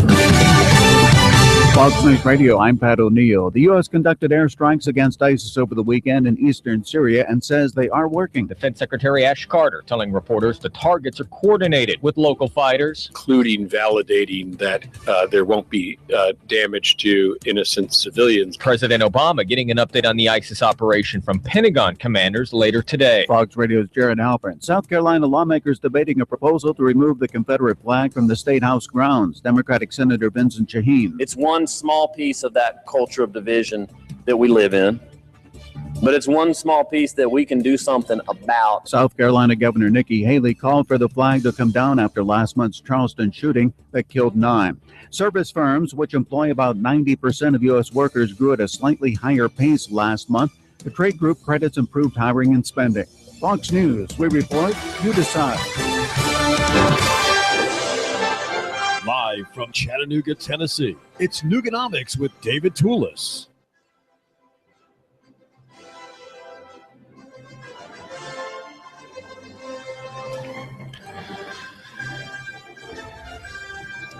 I get my printing done and my mailing done at Advantage Printing. I'm the editor of a homeschool newsletter that goes out to hundreds of moms in the area, and they all impatiently await the work that my wife, Jeanette, and I do for Esprit, which is French for spirit, and it's a homeschool newsletter. And my work, at least in the mailing end of that big job every nine times a year, is at Advantage Printing. Alan Jones gets that newsletter out in a flash. I'm very satisfied with the work that he does for the Homeschool Association, of which I'm the editor. And I want you to know also that your big scale project, if you have anything past 50 inches, he can take care of that. Your digital printing needs, your in-house design needs, your mailing services, all well done by Alan Jones at Advantage Printing. Advantage Printing is at 629-1800. That's 629-1800. Also wanted to mention again the Home Education Expo. It used to be called a curriculum fair. It's every year here in Chattanooga at Camp Jordan, and it's July 17 and 18. Mark your calendar. Even if you are a patron of public education, it is a resource for parents, for grandparents, for students, all kinds of books. It's a great book fest. If you love to read as I do, you'll always be spending your money there at the Homeschool Expo. You don't have to be a homeschooler to take part in the great offerings from homeschool vendors, family vendors all around the country. Come to the expo here and prosper all the shoppers. Also, if you are in need of help in your numbers, contact Eric Pelton, who runs E.J. Pelton Company, the numbers guy, and longtime CPA, has been in business for 37 years. And the website is ejpelton.com, and 622-3156 is the number. That's 622-3157. Let him know you're the Nooganomics.com listener, and he would love to meet you, especially if you are thinking of starting a business or already are in a small enterprise. You might need him at some point to handle your paperwork. His name is Eric Pelton. We're talking with Robert Dragoni, a spook for 30 years in the CIA from the Virginia area. He and his wife, Debbie, 3 years ago, just about started Accolade, which is spelled AQQO, LADD. Normally an accolade is like a praise or applaud. That's ACCO, but here we have a novelty in the language, AQQOLADE. And what Robert does is emphasize communication skills and leadership skills among people in business or in academia. I'm sure there are all kinds of people who need the help of his and his wife's business here in Chattanooga. There are at the service of Robert Dragoni and his wife Debbie, 24 experts in all kinds of areas. Robert, tell us about some of these experts whom you engage to help maybe businesses in Chattanooga and businessmen in Chattanooga do better. Yeah, what I think of right off the top of my head is Jacqueline Whitmore. And Jacqueline is an expert on image and style. She has an international reputation. She's been on a number of national talk shows. She has her articles published in big magazines. And she is one who can really refine what we call personal branding. Personal branding is how you present yourself. It's what people see and what they relate to. How do you dress? How do you talk? It's your image. Can you be specific? Give us an example of a businessman, just a theoretical businessman. He does certain things, A, B, and C, which are not in his favor, and then tell us what the reform would be. Example is you're a young man or young woman just graduated from college. You got a degree in economics. You got a degree in finance. You want that job, so you want to go to a bank and you want to say to the bank, "Here I am. You need me. I got the skills." But if you walk into that bank and you've got on shorts and a tank top, you're not really giving a good image. You're not showing the kind of person that they want to hire. Well, that example is too obvious. Give us a subtler one. A subtler image for, I'm trying to think here. I'm trying to think on a corporate scale. Mismatched tie. The tie doesn't match the jacket. That's not a yeah, flaw, well, we have another expert, Robin Fisher. And Robin is also one of the leading experts on image and style. And she breaks it down into 5 main images that you can have. And what she says, there's no big image. I mean, you don't have to dress in a suit and a tie. Yeah, a blue suit or gray tie every day. It depends on what kind of business you're going into. And there are good styles for each one of those different areas. Obviously, yes, if you're going to be a banker, a suit's a good thing. You're going to go into media, maybe even jeans and a blazer, open shirt. That's fine. It's a style. She helps you put that together because it's who you are, where you're going to work, what you want to be. All that comes into the image that they're going to create for you. Now, some of the customers that Accolade has, Robert Dragoni, they get things for free, just as my listener can find out about Accolade online. There are all kinds of chats, interviews, and then you have a little program called 3 in 5. 3 for 5. 3 minutes. It's a video cast available on YouTube. Right. So some things are free, but then there's specific things that the client who's a paying customer who realizes a dollar value in what he's getting, he gets more than that, right? There's general things he gets, but then also some very specific things honed in just for him. I mean, there are different levels here. We offer a lot of stuff for free. You can come online with us, and we have our programs. You can listen to our podcast. You can see our video casts. All that's available. Now, if you want to go into a little bit more detail, we can make available for you webinars. We can make available e-learning courses. And if you really want to go into depth where you want the custom programs, we can put that together for you, or more likely for a company that has the resources to do that kind of thing. Let's talk about management versus leadership. I have You've been talking about this ever since I came in here. So I have doubts about the modern idea of leadership, and when I think of, let's say, the leadership prayer breakfast and things like that, I say, well, here are people who are leaders that are talking about leadership, but often what I think I see in leadership is there's simply a convenience of working within existing structures. That's leadership. In other words, understand the system, how it is, and work within it. But what I think, for example, of public schools, which are a continuing disaster, leadership doesn't seem to realize that. Leadership doesn't seem to care about it. Leadership doesn't want to attack any of the special interests that uphold that system. Well, all right. So what in your field of advising executives and business owners and others, what is leadership, and then and maybe answer that question if you can, and then how is that different from management? Yeah, let's start with management first. Management means that you are responsible for getting the job done, basically. You're given resources, you're given money, you're given material, you're given people. And with that, you have got to produce the product, and you got to do it on time. That's what managers do. They manage, but leaders are the ones that tell them what it is they're supposed to do and how much of that is going to be done. They set the standards, they set the vision, right? And they have to make sure that communication throughout the organization is so good that the product gets delivered on time, people have good morale, and the company continues to grow. That's what leaders do. To help you? Okay, so the leadership is the vision, the idea, the ideal, maybe why we're here, the raison d'être, the reason for being. Management is more a function. A manager is a functionary. A leader is a vision. Now, I was in the military, and the military has two kinds of leaders. There are the leaders who are called leaders because they've got the rank on their shoulders. You have to give them respect because they've been elevated to the positions that they're in. Now, they may not be good leaders, but they have the authority, and you must follow. All right? Then there are the leaders who really inspire people. These are the people you want to follow. Right? And that's a different matter altogether. Some people, they say they follow them into the gates of hell because they believe in them so much. Well, that's a rare thing, very rare, but that is what a leader does. So does a leader, let's say my listener oversees people, what is it that my listener needs to do to make it so that his subordinates, his employees, people who are beneath him legally and in the business, how does he get them to favor him, to favor the end goal of that business, which is the customer, making the customer happy? How does the customer? You're talking about the employee. We're talking about the employee of my listener, the manager. Yeah. Okay. Oh, once again, we go back to our tagline. Our tagline is quality communication behind quality leadership. The central focus there is communication. That's what good leadership is really all about. You have to be clear in what you say.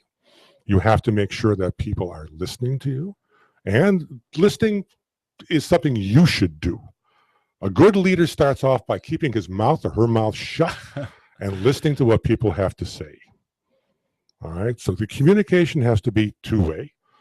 You're talking to the people who are working for you, and you're listening to what they have to say. Communications in both directions. And you have to have confidence in your people, and you have to be able to convey that to them. It's largely a matter of trust. And so having an open office, willingness to have open dialogue, willing to listen, and willing to, in later conversations, refer back to what the person said previously, meaning you listened to what he said and remembered it. Yeah, those are all part of which inspire confidence. There's a story that I'm reminded of. There's a manager who was doing a very good job, and he had his office right. He didn't even have an office. He had a desk sort of in the middle of an open office space where everybody worked. And they loved him. They loved him so much that they promoted him. And when they promoted him, they gave him an office over in the corner. And he was there, and things started going downhill. And he couldn't figure out why. And so one day he got out from his office, walked out back into the space that he used to work in, talked to a few people, and what they told him was, "We miss you. You're not here anymore. We're not able to talk to you. You're not talking to us. We don't really feel like we're part of the process anymore." So he moved out of his office, he took his desk, and he put it back in the middle of things where everybody was. They walked by him every day. He stopped them. He talked to them. They knew he was there, and he was very effective. Talk a little bit about Company Lab here in Chattanooga. What is Company Lab, and what connection does Accolade have with it? Yeah, CoLab, the community laboratory located on Main Street, is one of the main incubators for Chattanooga, largely for technology companies. What they're looking for is companies with really good ideas that can be made into a business. And so their process is to get them started with that, help them organize their company, help them put some structure to it, and then eventually help them get some money to go along with it. And so they sponsor every year several different, I'm not sure what the word is here. I don't want to say contests, but pitches, major pitches where investors come in. These people stand in front of them and say, "We got this. You're going to like it. give us money. That's what Colab. And so, what do you do in that regard? Oh, well, a lot of these people have no experience in getting up in front of people and talking. So once again, we do communication. And so what we offer for Colab is coaching on public speaking. I do that with anyone who wants to come in and take advantage of it. So I try to work with the companies as best as possible. My main thrust is to get them ready to speak. I don't care that much about their content. Other people are going to help them with that. But when they get up in front of a big crowd of people and they freeze, what do they do about that, and how do they avoid it? Well, my listener is thinking of making a pitch to a group of people in the next couple of weeks. What are some things, Robert Dragoni of Accolade, that he needs to have in mind? Being able to breathe. That's the main thing. You're standing there, but I see you too. You're standing here going, deep breath. I'm on air right now, because that breathing really calms you down. It gives you a sense of stillness, if you will. Get your mind in order and get you ready to speak. That's the most important thing. Just breathe.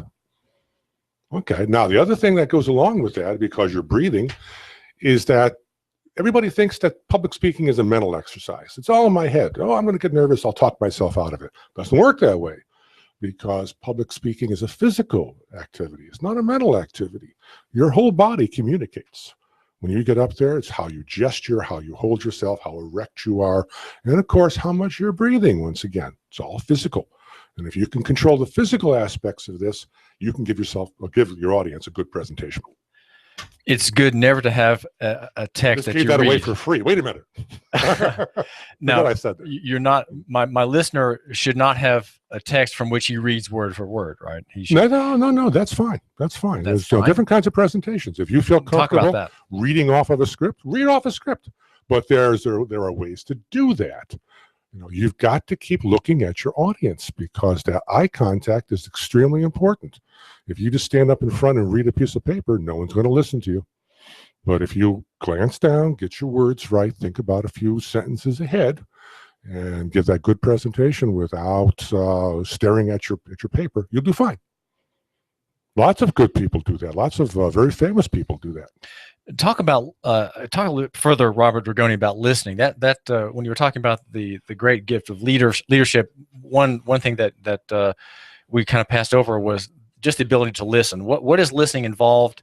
What does it involve? How does my listener how can he improve that area of his life?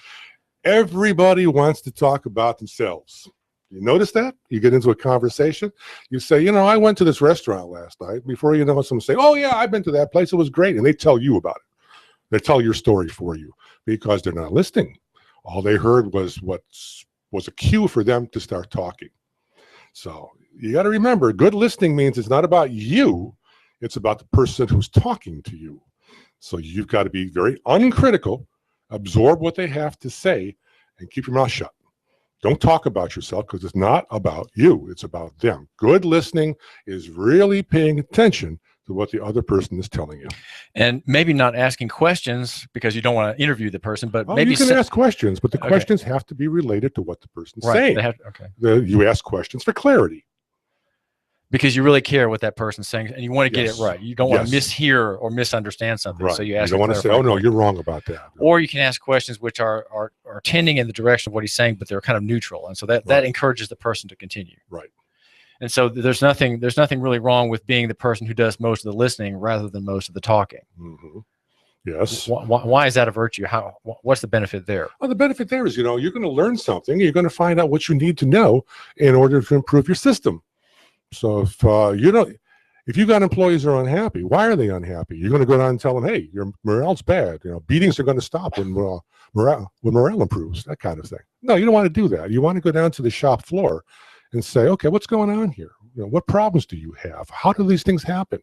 And listen to them, so they can tell you, yeah, this machine isn't working properly, or it's too slow, or we're not getting enough breaks and we're tiring ourselves out. Is there some advantage for taking certain people, maybe in let's say there's one machine that has five people who work in it or with it, and their breakdowns or problems or mistakes that are made, their losses, is there an advantage to going off site sometime, like buying everybody dinner, on Friday evening and say, hey, let's just get together. You know, the owner and the manager here, we just want to hear, we want to buy dinner and just kind of chat with. Yeah, I don't think you want to take the people off the shop floor necessarily for an offsite, but you do want to take your management team out. I think it's probably a good idea, at least once a year, to get away from the workplace and just have an open free-for-all within reasonable bounds, meaning that you have an agenda set up and you have someone to facilitate the conversations. So it's just not a wild free-for-all. Now, that's not something you do, is it? We could. We are facilitators as well. We could do that, yes. So you're a facilitator then is you understand what the goal is. There are some problems that the management is hoping to draw out, and you're there just to kind of help things along. Very Of course, definitely. the key people are all there. We have people on our team that are experienced facilitators. They know how to do that properly. Now, your team is largely online. Do they come here for things like that, or how does that work? For those workshops, yes, and that's what we were doing for the longest time, and we still do that as a custom program for a company. But it has to be for a company because you're talking about air travel, you're talking about hotel. There's expenses involved, so you have to take that into consideration. What are some other things, Robert Dragoni of Accolade, that my listener needs to hear from you on this question of leadership and communications? There's some things you haven't mentioned. Throw those out, please. Wow, I'm trying to think what it is I could possibly have left out now. A lot here. There's a big. What about change asking going. for money? What about asking for capital? What are some things that you talk about collab pitches, and you advise general conversation with young entrepreneurs? What about my listener who's already experienced in business but has never asked for money? What does he need to remember there? You know, I've done some research on this about what it takes to really make a startup successful, and a lot of them say, "Don't worry about the money. Money's not the most important thing. If you're really good at what you do, if you have a good product and you market it properly and you get some good people to work with you, the money will come." I've yet to experience that, but well, it doesn't. You're making it. You sound a bit glib in saying that, Robert. Because you have your business, you have your revenues, and your revenues, generally will slowly increase, assuming you're doing well. But let's say you want to add another line of production or something, and that's $1 million. You talk about management consulting, and that's a little bit out of our area, so I don't want to get into. Okay, you that lost too me much. there. What are you saying? And I said, no, we're not management consultants. We're not going to come in and say, oh, you need another revenue stream here. No, okay, but let's say that my listener does want to have something that requires a large capital investment from somebody else, and so he needs to make a pitch to people. Maybe he meets them, or maybe there's some kind of event. What are some things he should remember in doing that? Everybody watches Shark Tank, I'm sure by now. And if you watch Shark Tank, this is the program where you've got some very well-known investors. People come in and say, I got a great idea. Give me some money. It's a great program. And if you haven't watched it, I recommend that you do. But anyways, if you listen to what they have to say, almost universally, when these companies come in and make their pitches, the investors want to see some money on the table already. You got to have some product that you're selling. An idea alone is not going to get you anything. Robert Dragoni, you were 30 years in the CIA. Why did you leave, and what is it like starting a much different career than what I presume you had previously? Question. Whoa, you talk about a change. Yeah, I spent 30 years because that's a career. We all had to retire by a certain age, and I took advantage of it. And you lived in Virginia? We lived in Virginia, just outside Northern Virginia, just outside of Washington, D.C. But I was overseas for over 20 years.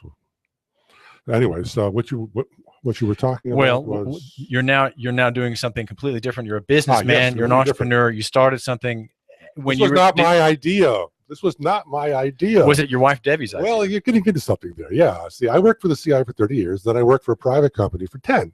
What did you do there? The private company was providing manpower back to the intelligence community because a lot of us after 9/11 had left and they needed us again. So they said, come on back and we'll give you some good money for that. And I thought that was good. I did that for 10 years. And then I decided, enough is enough. I've done this for a total of 44 years, including military. So it was time to say goodbye. Well, why did you come to Chattanooga? Well, let me get to the story about why I'm doing what I'm doing.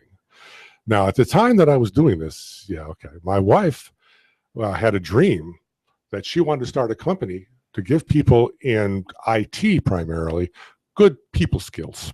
And she had a partner, and the partner, he didn't work out. She needed a partner, and she turned to me and she said, "You're my partner now. You're now retiring." And that's why I'm doing what I'm doing right now. But I share the vision. I really do. But why Chattanooga? Why here? Chattanooga's a great place. I mean, we looked around. We wanted some place that had a good climate, that has a good place to live, well, a good place to live and a good place to work. And we learned, first of all, about the good place to live, and then we found out all the advantages that are given to companies here. Well, so this has got to be it, folks. Was there a marketing pitch for Chattanooga, Robert Dragoni of Accolade, that caught you, or was it just your own research? No, it's just our own observation, talking with people, coming here, looking around. It's just meeting people and finding out what was going on here. Well, there are oppressive high tax states all around us, and I'm sure that if we say the right things about Chattanooga and Tennessee, we will get more people like you. Too, yes. No, that's right. No state income tax. Well, Robert Dragoni of Accolade, thank you for joining my listener and me here at Nuganomics.com. It's been my pleasure. This is David Toulis. Our show is Nuganomics.com. We cover a local economy and the free market every day here at Hot News Talk Radio. We are AM 1240 Hot News Talk Radio. Online, just add a .com to that. And on your smartphone, just get the TuneIn Radio app. And there we are. Just type in Hot News Talk Radio. We are the station in which you report and the world decides. My name is David Toulis, and I do thank you for giving me a couple of minutes of your time.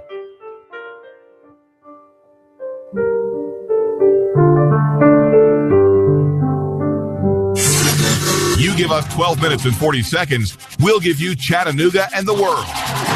News Talk 1240. Arnie Guest Goldsmith, Chattanooga's gold standard in quality, selection, and beautifully handcrafted jewelry. Arnie Guest Goldsmith has 7 jewelers on site and ready to assist you in the design of your one-of-a-kind diamond piece. Arnie Guest Goldsmith, Chattanooga's gold standard in quality, selection, and beautifully handcrafted jewelry. Arnie Guest Goldsmith has 7 jewelers on site and ready to assist you in the design of your one-of-a-kind diamond piece to the perfect affordable handcrafted gem. From just $20 silver earrings to your dream elegant work of art to adorn your finger, neck, and wrists, impressing your friends and family, Arnie Guest Goldsmith will ensure that your budget is met. Planning the perfect wedding or a special event? Then let Arnie Guest Goldsmith assist you in choosing or designing the keepsake that will last you a lifetime. All of Arnie Guest Goldsmith repairs and crafting are done in-house, so you can be rest assured that it will meet or exceed your expectations. For over 30 years, Arnie Guest Goldsmith has served Chattanooga with the finest jewelry and services, meeting only the highest quality and standards. So the next time you think of jewelry, custom design, remounting, appraisals, or repairs, remember Arnie Guest Goldsmith. And please visit Arnie Guest Goldsmith at 5090 Adams Road, Hickson. That's 5090 Adams Road, Hickson. Call 875-2390. That's 875-2390. Or go to jewelryfromscratch.com. That's all one word, jewelryfromscratch.com. Jewelryfromscratch.com. Arnie Guest Goldsmith of Chattanooga. Surgery does not have to be financially painful. Hi, I'm surgical Dr. David Red, and I'd like to invite you to my walk-in surgery clinic in North Shore.